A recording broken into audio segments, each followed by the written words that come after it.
हिंदू राष्ट्र की मांग लेकर यहाँ पर लोग बैठे हैं। कटाक्ष ये है, व्यंग्य ये है कि यहाँ पर पहलवान बैठी हैं और सेक्सुअल असोल्ट का आरोप लेकर और यहाँ पर हिंदू राष्ट्र की मांग हो रही है। देखिए, ये मुद्दों को भटकाने का जो सिलसिला है ना, ये हमेशा से होता रहा है। जब से ये आंदोलन शुरू हुआ है तब से आपने देखा होगा 35 बनाम 1 करने की कोशिश है। नमस्कार, आप देख रहे थे जनता लाइव। मैं हूं अफसर ज़बीना। अभी हमारे साथ किसान नेता गुरुनाम चटनी मौजूद हैं। सर, आप आज यहाँ आए हैं, क्या लग रहा है? 13 दिन से आंदोलन चल रहा है, कितना लंबा और चलने के आसार लग रहे हैं? देखिए, ये लड़ाई है, इसका नहीं पता कहाँ जाके खत्म होगी, लेकिन जब तक बात नहीं मानेंगे तब तक लड़ाई जारी रहेगी। अच्छा, मतलब जब तक कार्रवाई नहीं हो जाती, गिरफ्तारी नहीं हो जाती, उनका रिजाइन नहीं हो जाता, तब तक जो है वो लड़ाई जारी रहेगी। लेकिन सर, अब उन्होंने भी साफ साफ कह दिया ब्रिजभूषण ने कि अगर बीजेपी उनसे इस्तीफा मांगती है तो दे देंगे, तो इस्तीफा क्यों नहीं मांगा जा रहा? तो मांग लेना चाहिए उनको बीजेपी को इस्तीफा मांग लेना चाहिए और उनको दे देना चाहिए। ये तो नैतिकता ही बनती है, तो इंसानियत भी बनती है, और वो इंसानियत से बाहर जा रहे हैं। अगर वो रिजाइन नहीं कर रहे हैं और या पुलिस उनको गिरफ्तार नहीं कर रही है, उस दबाव में नहीं कर रही है, सरकार के दबाव में, और अगर कोई सादा नागरिक होता तो कर भी लेते। और जो परसों रात को सर जो नज़ारा हुआ यहाँ पर, पुलिस के साथ हाथापाई हो जाना, पहलवानों के बाल खींचे जाना, 2 पहलवान घायल भी हो गए हैं। देखिए, अन्याय की कोई सीमा नहीं होती है, कहाँ कहाँ करते हैं, और ये बिल्कुल गलत है, और वो कोई मैटर भी नहीं था जी। जब गद्दे खराब हो गए हैं तो आखिर कहीं तो बैठेंगे, कहीं तो पड़ेंगे वो, तो उन्होंने फोल्डिंग में गाली, उसमें कौन सा बारूद था क्या? वो कोई हथियार थे क्या उसमें? तो इस तरह से मतलब उसका बात का बतंगड़ बना के रख देना, राई का पहाड़ बना के रख देना, और उससे इनका नुकसान का सरकार अपना नुकसान करवा बैठी है। कैसे सरकार का नुकसान? किस प्रकार? सरकार का नुकसान, अब जो लोगों के अंदर क्रोध है तो सरकार का नुकसान ही होता है ना। लेकिन इस आंदोलन का सर पीसफुल धरना चल रहा था, आक्रोशित हो गया यहाँ पर आकर, क्या लग रहा है कि नारेबाजी हो रही है, सारी चीज हो रही है, रुख बदलने की कोशिश की जा रही है? मैं ये कह रहा हूँ कि जरूरत से ज्यादा किसी को परेशान नहीं करना चाहिए। लोकतंत्र में धरना देना तो अधिकार है ही ना, अब उनका वो भी छीनोगे क्या?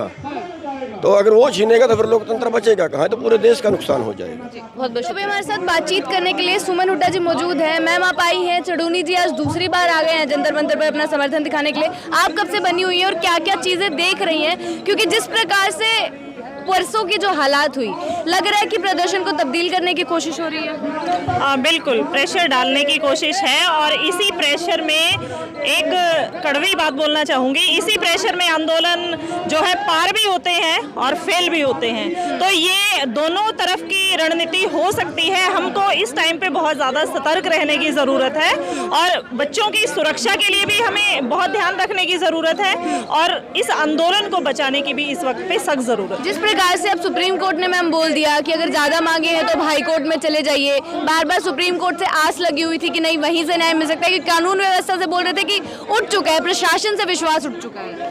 देखिए मैडम, ना कानून पे विश्वास है ना प्रशासन पे विश्वास है। प्रशासन तो देख ही रहे हैं आप हमारे साथ कैसे ज्यादती करता है। सुप्रीम कोर्ट पे विश्वास था, वहाँ से भी अब थोड़ी निराशा हाथ लगी है। पर देखिए, जब परिवर्तन होना होता है ना, तो वो किसी कोर्ट का वेट नहीं करता, और ये जनता है, ये परिवर्तन करना जानती है। शायद ये सब इसीलिए हो रहा हो कि कुछ किसी बड़े परिवर्तन की मांग हो। किस चीज का परिवर्तन? सत्ता परिवर्तन? सत्ता और व्यवस्था परिवर्तन तो इस बार होगा, 100% होगा, और ये पब्लिक करेगी। और ये पब्लिक क्यों करेगी? क्योंकि ये पब्लिक आपने इतनी परेशान कर दी है, हर किसी को आपने रोड पे लाके छोड़ दिया। पहले किसान बैठे थे, जवानों को आपने बिठाया, अब ये पहलवान आपने बिठा दिए। माटी की लड़ाई, रोटी की लड़ाई, बेटी की लड़ाई, मतलब हर जगह लड़ाइयाँ बची हैं। बेरोजगारी के मुद्दे पे कोई नहीं बोलता, शिक्षा स्वास्थ्य के मुद्दे पे सरकार की तरफ से कोई नहीं बोलता। सारा दिन उनको धर्म और मंदिर चाहिए। और इन बच्चों के लिए सुरक्षा का आप देखिए, परसों जितना बड़ा इन्होंने बवाल खड़ा किया, सिर्फ फोल्डिंग्स को लेके बवाल खड़ा किया, उन बच्चियों के बाल खींचे, उनके साथ अभद्रता की, तो वो कहाँ का न्याय है? पॉक्सो एक्ट के तहत FIR होते ही गिरफ्तारी होती है, तो वो ऐसे कौन से भाई भगवान हो गए जिनकी गिरफ्तारी नहीं हो रही? या फिर वो बीजेपी के मोदी के से भी बड़े नेता हो गए? अच्छा, बीजेपी से बड़े नेता आप बोले कहेंगे। एक और सवाल, आपने धर्म की बात कही, आप बोल रहे कि बेरोजगारी पर बात नहीं करते, महंगाई पर बात नहीं करते, धर्म को लेकर बोलते रहते हैं। आप एक बार पीछे देखिए, आपको दिखेगा कि किस चीज की मांग लेकर, हिंदू राष्ट्र की मांग लेकर यहाँ पर लोग बैठे हैं। कटाक्ष ये है, व्यंग्य ये है कि यहाँ पर पहलवान बैठी हैं और सेक्सुअल सेक्सुअल असोल्ट का आरोप लेकर और यहाँ पर हिंदू राष्ट्र की मांग हो रही है। देखिए, ये मुद्दों को भटकाने का जो सिलसिला है ना, ये हमेशा से होता रहा है। जब से ये आंदोलन शुरू हुआ है तब से आपने देखा होगा 35 बनाम 1 करने की कोशिश है।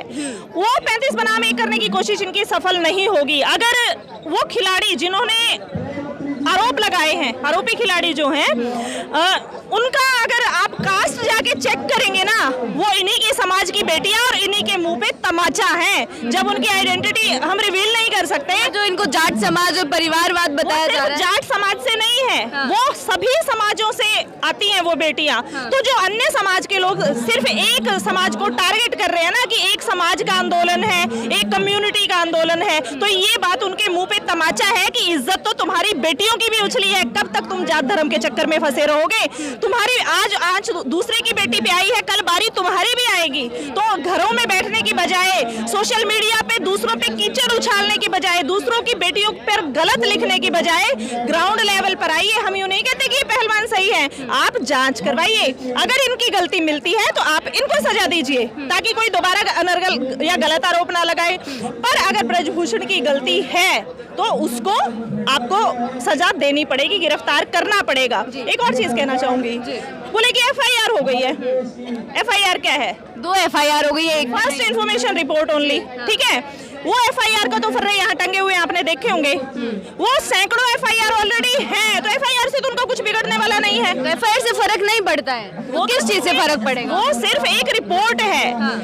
अगर कानून की तरफ से अन्याय के खिलाफ आवाज उठा के उनको जेल में बंद किया जाता है, सजा दी जाती है, अगर उनकी गलती मिलती है, हम अंधाधुंध कोई वो नहीं कर रहे किसी का। एफआईआर से फर्क नहीं पड़ रहा तो फिर किस चीज से फर्क पड़ेगा? क्या आगे क्या मांगे? जांच होनी चाहिए, जो भी है प्रॉपर जांच होनी चाहिए, सच्चाई निकल के बाहर आनी चाहिए कि गलती ब्रजभूषण की है या पहलवानों की है।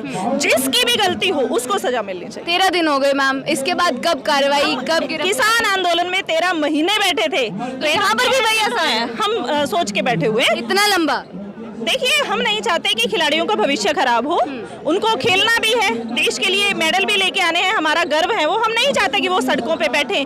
पर अगर जैसे इनके मेडलों का अपमान हो रहा है, तो उस सम्मान बोल भी दिया है कि मेडल वापस लौटा वो क्या करेंगे? उन मेडल्स को और लेके वो क्या करेंगे जब इन्हीं का यहीं पे अपमान किया जा रहा है, बुरी तरीके से इनके साथ पेश आते हैं, तो फिर आम इंसान के साथ क्या होगा?